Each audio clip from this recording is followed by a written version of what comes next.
أعوذ بالله من الشيطان الرجيم. بسم الله الرحمن الرحيم. الحمد لله رب العالمين، وبه نستعين، إنه خير ناصر ومعين، ولا حول ولا قوة إلا بالله العلي العظيم. ثم الصلاة والسلام على أشرف الأنبياء والمرسلين، وخاتم النبيين وسيد المرسلين، أبي القاسم محمد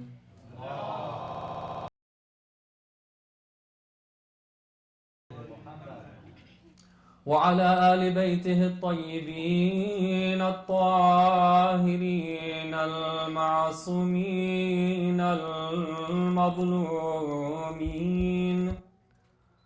لا سيما بقية الله في الأرضين، ولعنة الله الدائمة. Our respected elders, brothers and sisters, Assalamu alaikum wa rahmatullahi wa barakatuh. As these days and nights of the month of Muharram pass rapidly, we see that we only have a few more nights before the arrival of the day of Ashura. Naturally speaking, our minds and hearts turn towards that city of Karbala. And we long, as lovers of Imam Hussein alayhi salam and his family and his companions, we long to perform that ziyarah and to say our salam to the Imam alayhi salam.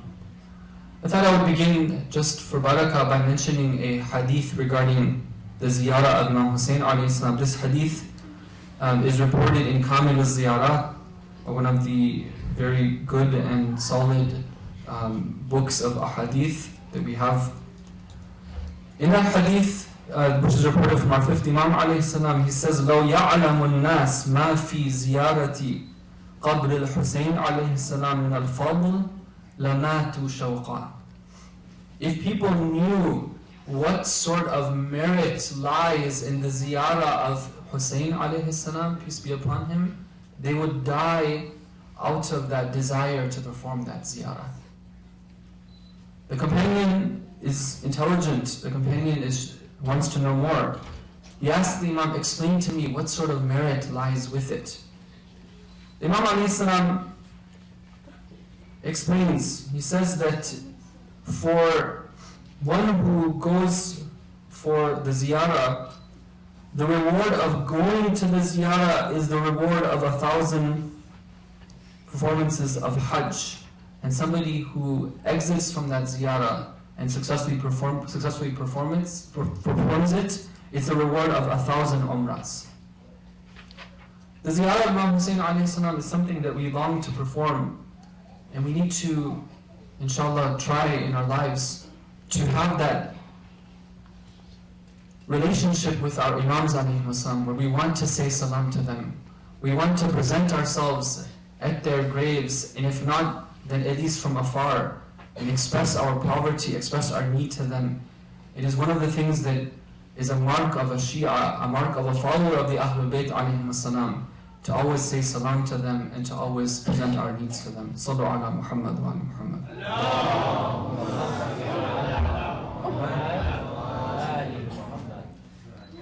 The topic that we've been discussing has been practical lessons for developing an Islamic lifestyle from the ziyarah of Ashura.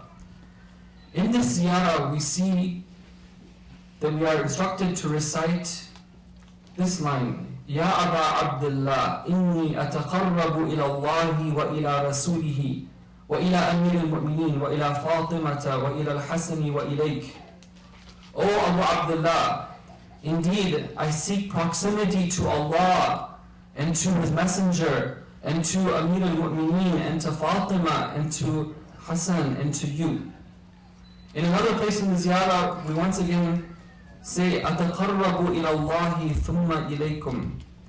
And in another place as well too, we say, أَتَقَرَّبُ إِلَى اللَّهِ. 3 times in this ziyarah, we are reminded of the importance of seeking proximity to Allah. We state to the Imam alayhi salam that I seek nearness to Allah.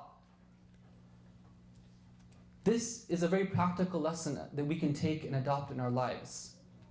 The concept of seeking proximity to Allah and making that be part of what we long for in our lives. What I'd like to do tonight, inshallah, is to open up this concept a little bit, to see what does it mean to seek proximity to Allah? What does it mean to draw near and draw close to Allah?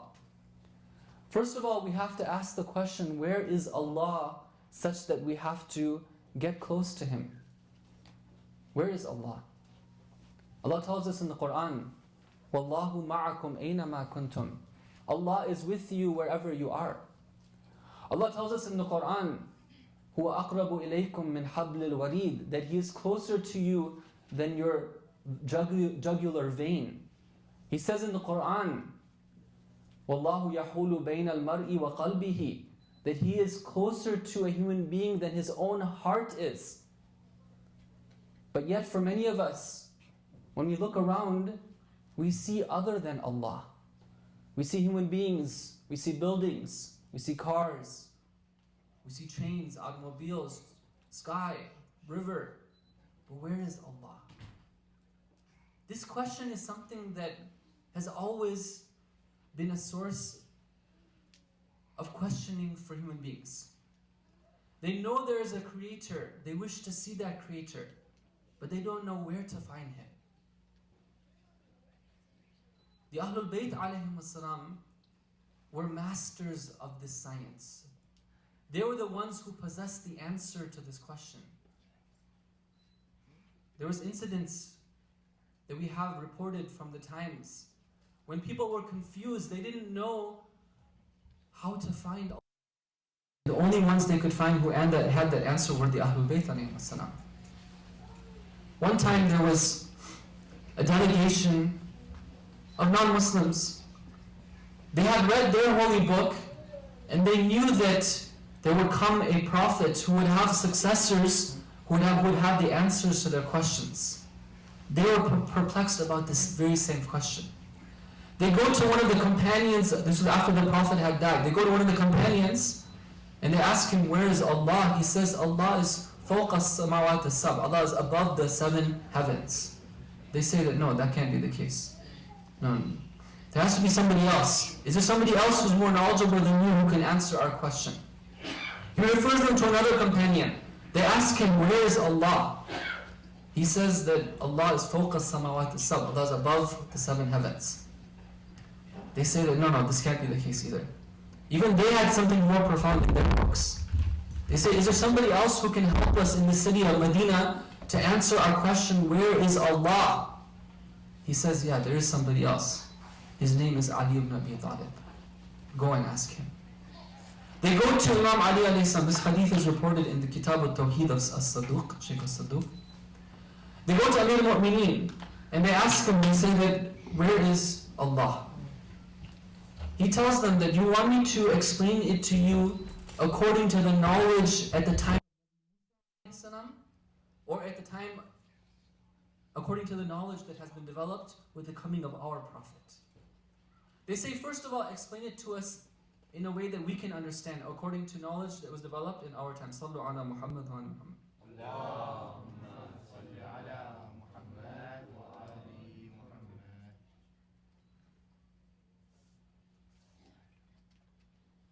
Sallu ala Muhammad wa ala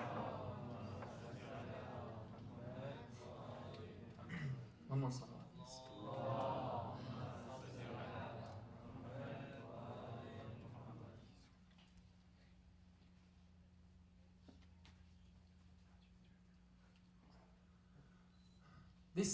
They tell Imam Ali alayhi salam, they say, they give us the answer according to the development of knowledge at the time of Nabi Musa alayhi salam. He says that, okay, to paraphrase, he says, once there were 4 angels. One angel that was coming from the east, one coming from the west. One that was coming from the skies, and one that was coming up from the ground. The angel from the east meets the angel from the west. And he asks the angel from the west, where are you coming from? He says, I am coming inda Rabbi. I am coming from a position where I was in the proximity of my Lord. The angel from the east asked the angel from the west, where are you coming from? He says, I am coming from a position where I was in the proximity of my Lord. The angel from the skies asked the angel from the ground, where are you coming from? He says, I am coming from that position where I was near my Lord. And the angel from the ground asked the angel from the sky, where are you coming from? He says, I am coming from inda Rabbi. I'm coming from that position where I was near my Lord. All 4 angels are coming from 4 different locations, but they're all coming from that position where they're all with their Lord. Now this is something that surprises them.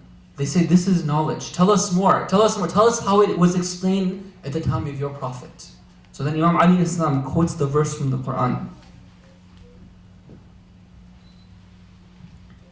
In Surah Mujadila, Surah number 58, verse number 7, Allah subhanahu wa ta'ala says, أعوذ بالله من الشيطان الرجيم ما يكون من نجوى ثلاثة إلا هو رابعهم ولا خمسة إلا هو سادسهم ولا أدنى من ذلك ولا أكثر إلا هو معهم أينما كانوا. Brothers and sisters, this is profound.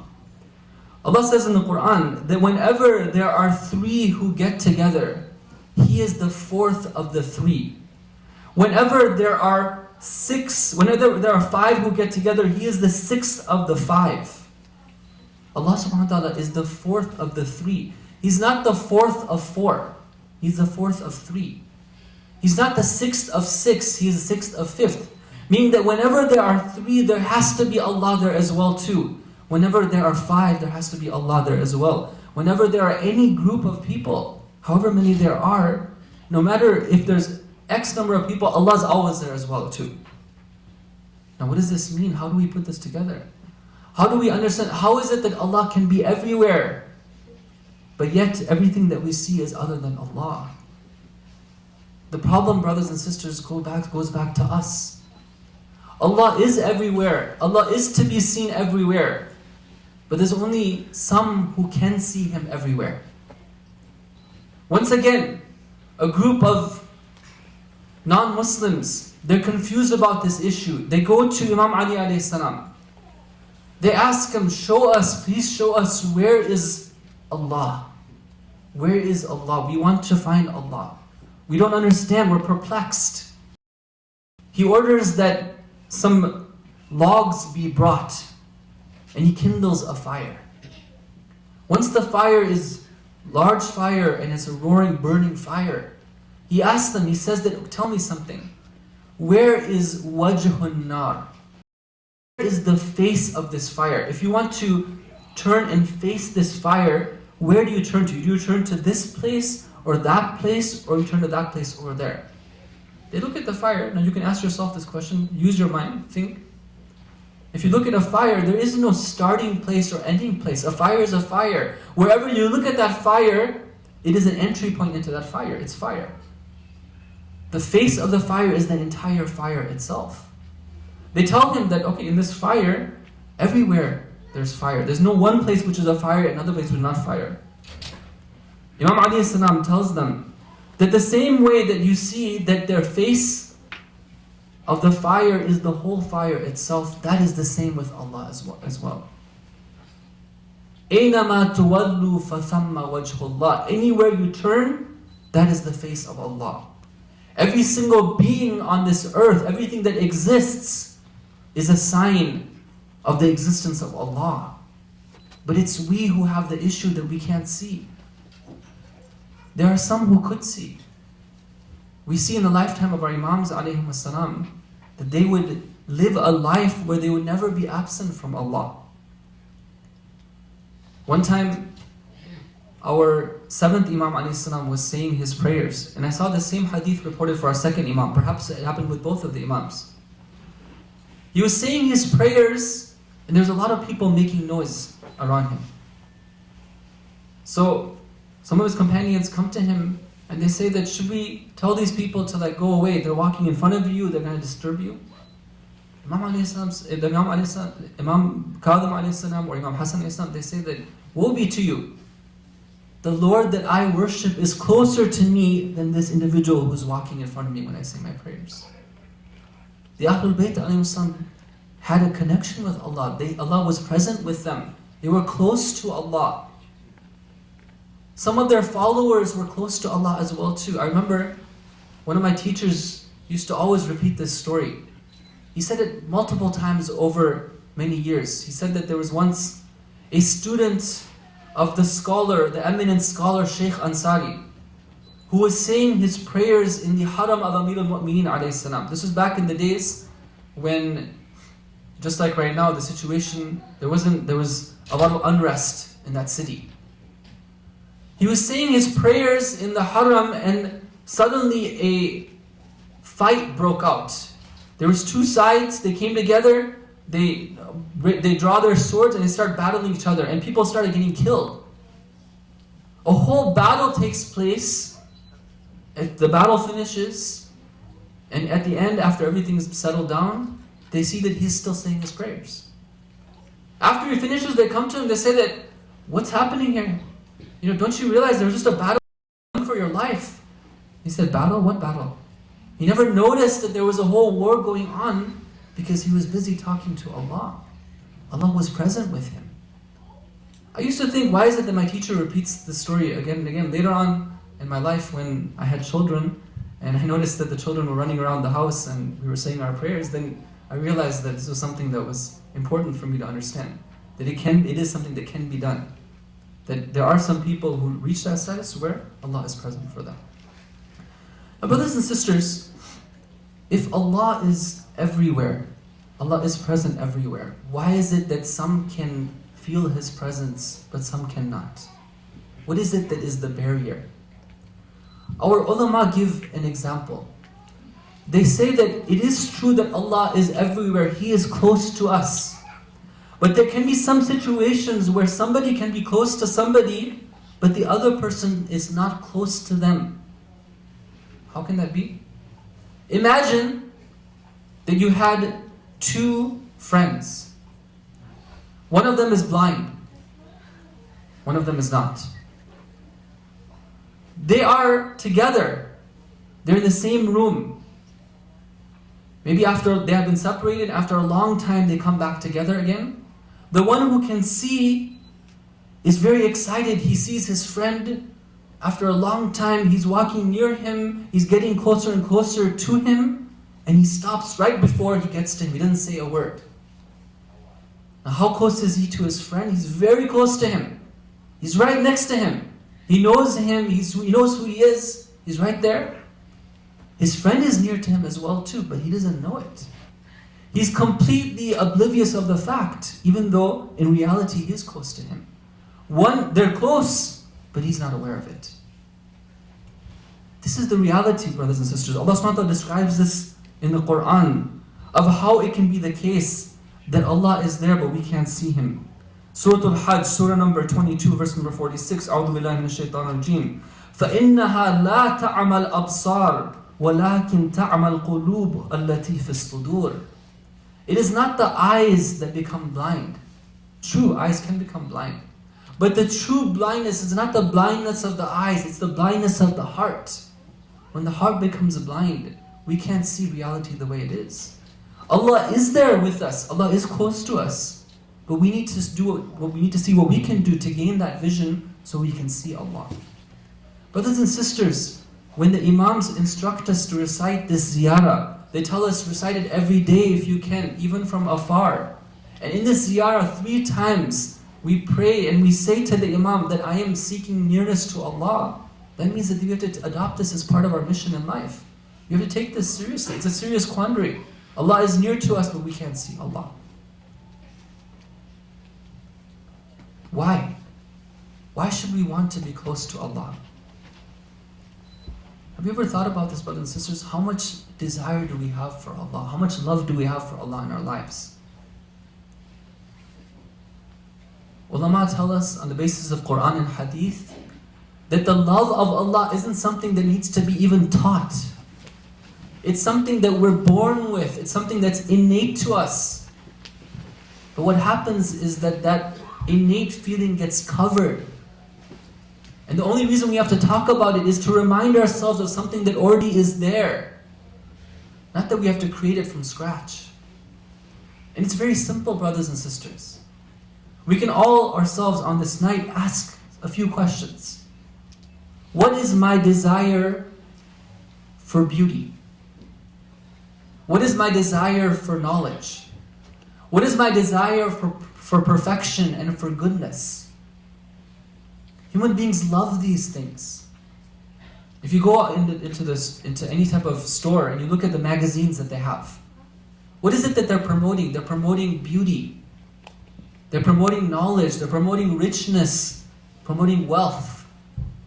They're talking about who are the top 10 most important people in the world, the top 10 most affluent people, the top 10 places where you can gain the most knowledge, the top 10 careers that you can choose that will lead you to have more and more. People are seeking more, they want beauty, they want perfection. They don't talk about the 10 most ordinary people. They talk about the 10 most people who in their eyes make it big. It's something that's innate to us. If we're presented with two options and one is better than the other, and which one would we choose? Sometimes we get forced into thinking the wrong way. They tell us that no, you can only go so far. Your limit is here. Just stop there and be content with that. But that's not the way we were wired. That's not the way we were created. We were created to want the infinite, and nothing less than the infinite makes us satisfied.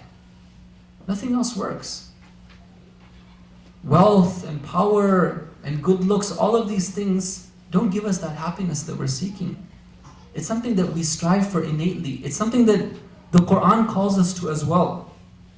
Look at the example of Nabi Ibrahim alayhi salam in the Quran. Allah subhanahu wa ta'ala quotes him as saying, A'udhu billahi minash shaitanir rajim. In Surah Fatir, verse number 99, Inni dhahibun ila rabbi sayahdeen. I am going to my Lord. I'm taking a journey to Allah. In another verse, in Surah Ankabut, verse number 26, Inni muhajirun ila rabbi, innahu huwal azizul hakim. I'm doing hijrah, I'm taking migration to my Lord. I'm traveling to Allah. In another verse, in Surah 51, Surah Dhariyat, verse number 50, فَفِرُّوا إِلَى اللَّهِ. Escape to Allah. Why am I quoting these again and again? Brother, you're being too academic. You're giving us too many ayats. Just cut down to the story, give us the punchline. No, this is important, brothers and sisters. We have to look at Islam in a serious way. Islam isn't just about a simple set of rules and then that's it, and then you get rewarded in heaven. Islam is about a path. Islam is a journey. The Quran is calling us to this. Inni dhahibun ila rabbi. The ziyarah, ataqarrabu ila Allah. I want to seek close. I want to become close to you, Allah. So brothers and sisters, what do we need to do? How do we get there? How do we gain closer? What does this mean? How do we get rid of that barrier? What is it that's preventing us? In a very beautiful hadith from our 7th Imam alayhi salam, he gives us the secret. He says, "Laysa baynahu," meaning bayn Allah, wa bayna khalqihi hijabun ghayru khalqihi. Look at the profundity, brothers and sisters. If I could just ask brothers and sisters to please come a little bit forward to allow for room with a loud salawat, please.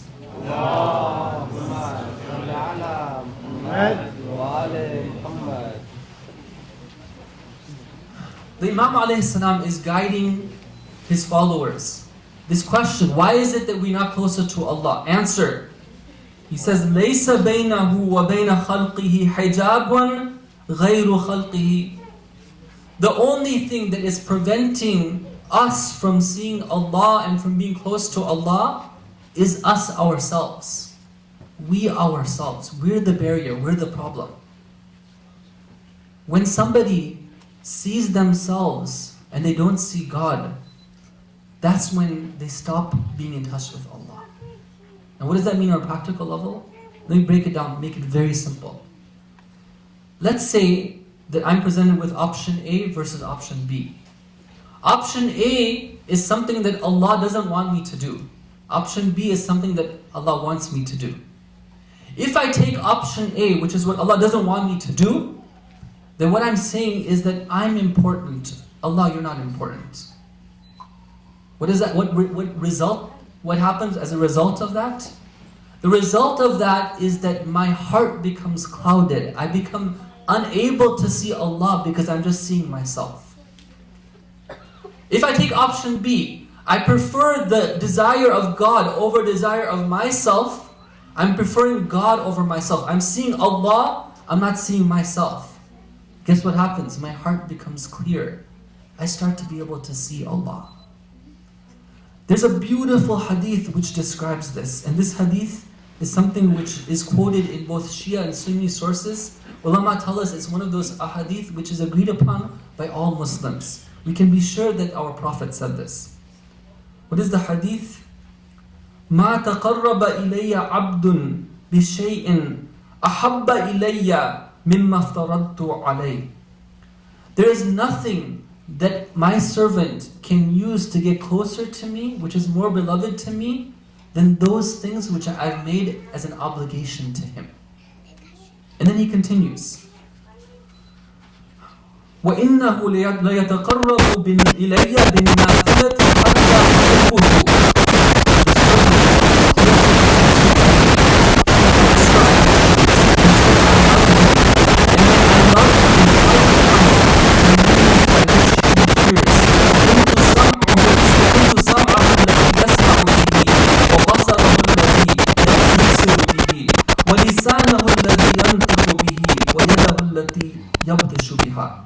Have we heard these treasures from Salam? This is the Imam speaking to us, brothers and sisters, that when somebody performs their obligations, they get close to Allah, and that's the most beloved thing in Allah's eyes. And when they go beyond that, and they start to look at what Allah wants from them, then they get closer and closer to Allah until they see Allah in everything that they do. Allah becomes the means by which they see, by which they hear, by which they move their hands, and by which they talk as well too. That's how close Allah becomes to them. So brothers and sisters, if we put everything together, what we're understanding from this is that number one, Allah is everywhere. He is very near to us. Number two, there are some who can feel and see Allah's presence with their hearts, but others are veiled from that. Why? Number three, because their hearts have been covered. Their hearts are hard. Their hearts have become blackened because of their actions. What is the way? Number four, what is the way for us to get close to Allah? It's by looking at what Allah says and choosing what Allah wants over what we want.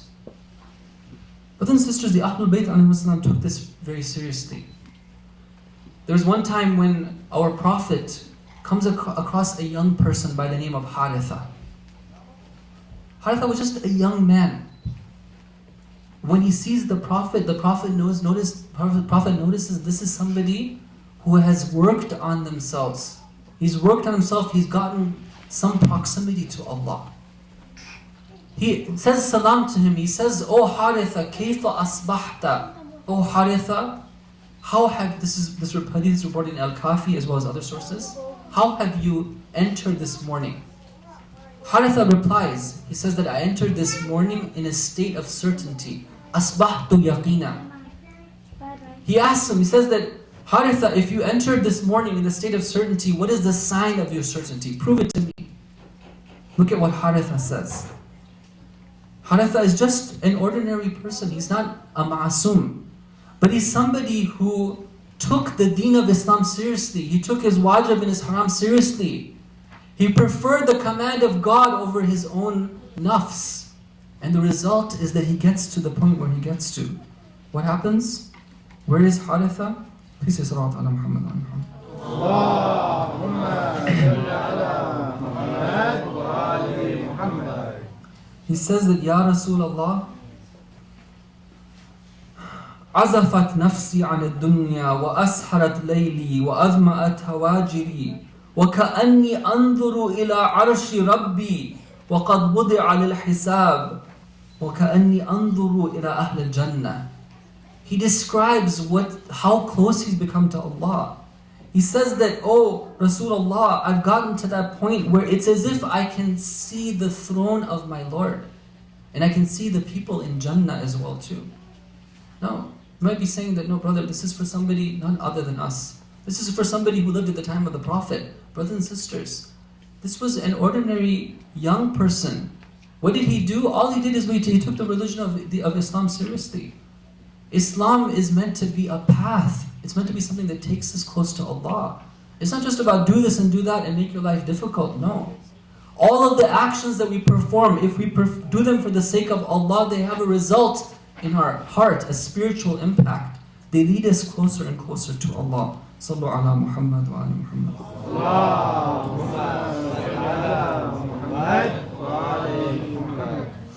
Brothers and sisters, especially, and I'm leading to the conclusion of the speech here, especially for the followers of the Ahlul Bayt, Sallu ala Muhammad wa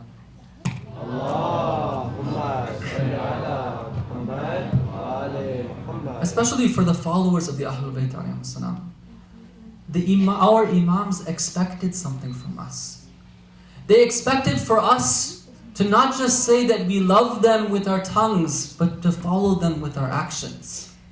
And they set a pretty high bar for us as well too. One time, one of the companions comes to the sixth Imam alayhi salam. He says that there's somebody who claims to be one of your followers, but when he speaks, he lies. And when he makes a promise, he breaks that promise. And when somebody entrusts him with something, he's treacherous. He doesn't keep that trust. What do you think about such a person? The Imam alayhi salam says that that person is the closest to being a kafir, but he's not a kafir. Right? The Imam alayhi salam isn't saying that the person's a kafir, but he's saying he's close to being a kafir. Because after all, when we say that I prefer myself over I prefer Allah, I prefer my beckoning of my soul over the command of God, then I'm setting up a God other than Allah, which is myself, the God of the self. A'da aduwik nafsuk allati bayna janbayk. The severest of enemies is the nafs that we have, ourselves who are right in front of us. So brothers and sisters, this is one of the messages that we inshallah need to take from the ziyarah of Ashura. The message of taking the deen of Islam seriously and looking at it as an opportunity to grow close to Allah. When we look at the shuhada in Karbala, these were individuals who were trained to the point where they got to. They had trained themselves. Had they just been people who were lax about following the deen, they were lax about their wajib and their haram, they wouldn't be where they got to. We see incredible examples of individuals who preferred God and the Ahlul Bayt over the beckoning of their own nafs. Let me just give you one example before going to the masajid for tonight. It's the example of Nafi' ibn Hilal ibn Nafi'. Nafi' was somebody who was not from a ma'asum. He was somebody who was not a scholar, but he was somebody who firmly believed in preferring the wish of his imam over the lust of his own soul. We're told that on the day of Ashura, he was a young man.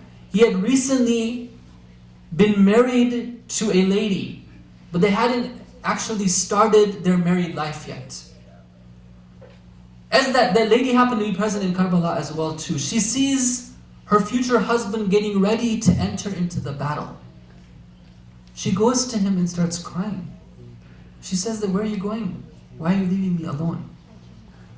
Brothers and sisters, imagine the position of this young man at that time. It's a position of being tugged two different ways.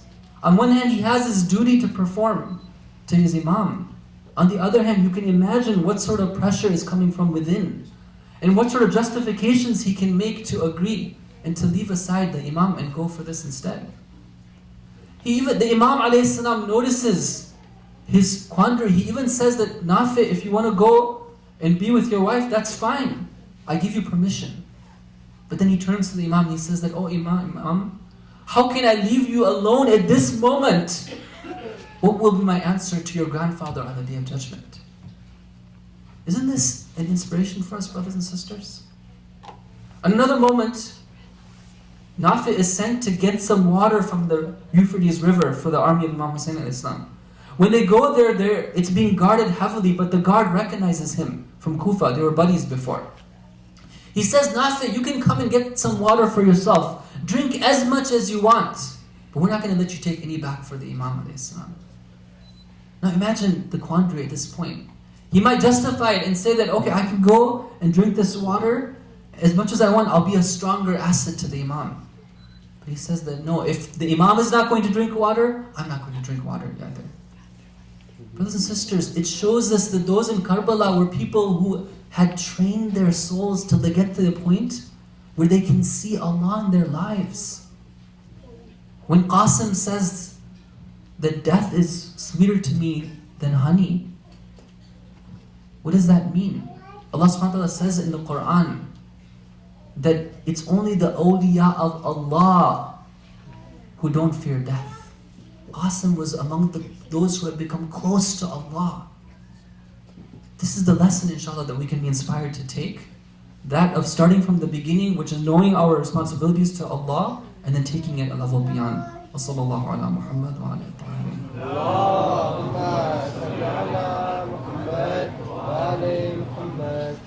Tonight, we would like to, inshallah, commemorate the tragedy of a very young martyr of Karbala, somebody who was just a boy. Qasim was the son of Imam Hassan alayhi salam. He was orphaned at a very young age. We're told that when Imam Hassan alayhi salam was poisoned and he is on his deathbed, his brother goes to him. Imam Hussein had extreme respect and love for his older brother. They say that whenever he was in his presence, he would never say a word out of respect for Imam Hassan alayhi salam. Here he is seeing his older brother, the Imam of his time, on his deathbed. He is very sad over what he is seeing. He begins to weep profusely. When Imam Hassan alayhi salam sees him crying, he asks him, he says, Ma yubkik, what is it that's making you cry? He says, Abki lima yasna'u bik. I'm crying over what's going to happen to you, oh my brother. Imam Hassan alayhi salam says that what's happened to me is poison has entered my body. It's going to seep through my entire body and I shall pass away. But as for you, La yawma ka yawmika ya Aba Abdullah. There is no day like your day, O Abu Abdullah. He leaves his last will with him. He says that, O Imam Hussein, it is up to you now to take care of my family. Take good care of my wives. Take good care of my children. My children are now your children, O Imam Hussein. Imam Hussein, of course, takes this testament and this will very seriously. Qasim grows up with him at a very young age.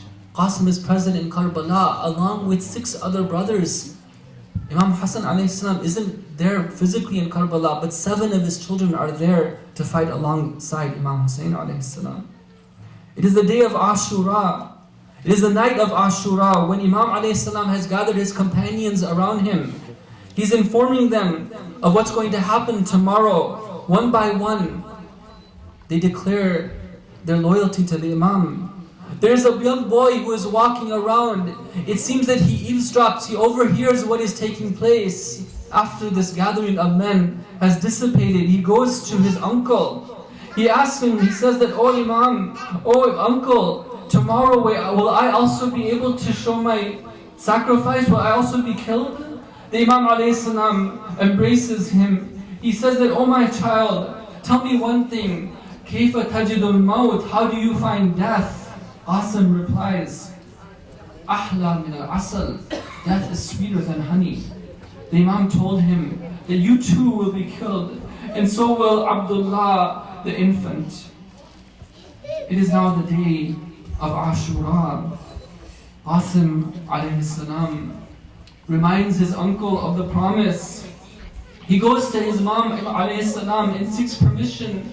He must have seen how one by one the companions gave their lives. He must have seen how his cousin Ali Akbar alayhi salam, he also had gone to the battlefield one by one. He realizes that if he doesn't go now, he won't have a chance. He goes to the Imam alayhi salam and reminds him of the promise he gave him. What a beautiful scene this is, brothers and sisters. The Imam is embracing this young boy and they are crying together. He's embracing that uncle who he had known as a father for the last 10 to 12 years. This is something which is very touching. Finally, after crying, the Imam ﷺ gives Qasim the permission to go to the battlefield. Brothers and sisters, this incident has been narrated in so much detail, perhaps because it is one of those incidents which is so strange. After all, what place does a boy have on a battlefield all alone? Humayd ibn Muslim, who's on the enemy side, he reports, he says that we saw a young boy come out from the tents of Hussein. He is approaching the battlefield. His face was like the first splinter of a new moon. Imagine the beauty in a pitch black dark night, the beauty of a sliver of a new moon. That is the beauty of the son of Imam Hassan alayhi salam. We see that he has a sword in his hand, but he's wearing a shirt. There is no mail that is covering him. He does not have the clothing and of the armor of one who is a soldier. He is too young for that. He sees that this young boy is only wearing sandals, and one of the sandals has come undone. Without caring about anything, the boy leans down and ties his sandal. He doesn't care if thousands of enemy soldiers are watching him. He knows what his responsibility is in front of Allah. Qasim ibn Hassan alayhi salam raises his sword. He steps forward in front of this entire army of grown men. What is the battle cry that Qasim is going to give?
إن تنكروني فأنا نجل الحسن سبط النبي المصطفى والمؤتمن هذا حسين كالأسير المرتهن بين أناس لا سقوا صوب المزن إن تنكروني فأنا نجل الحسن سبط النبي المصطفى والمؤتمن هذا حسين كالأسير المرتهن بين أناس لا سقوا صوب المزن إن تنكروني فأنا نجل الحسن سبط النبي المصطفى والمؤتمن هذا حسين كالأسير المرتهن بين أناس لا سقوا صوب المزن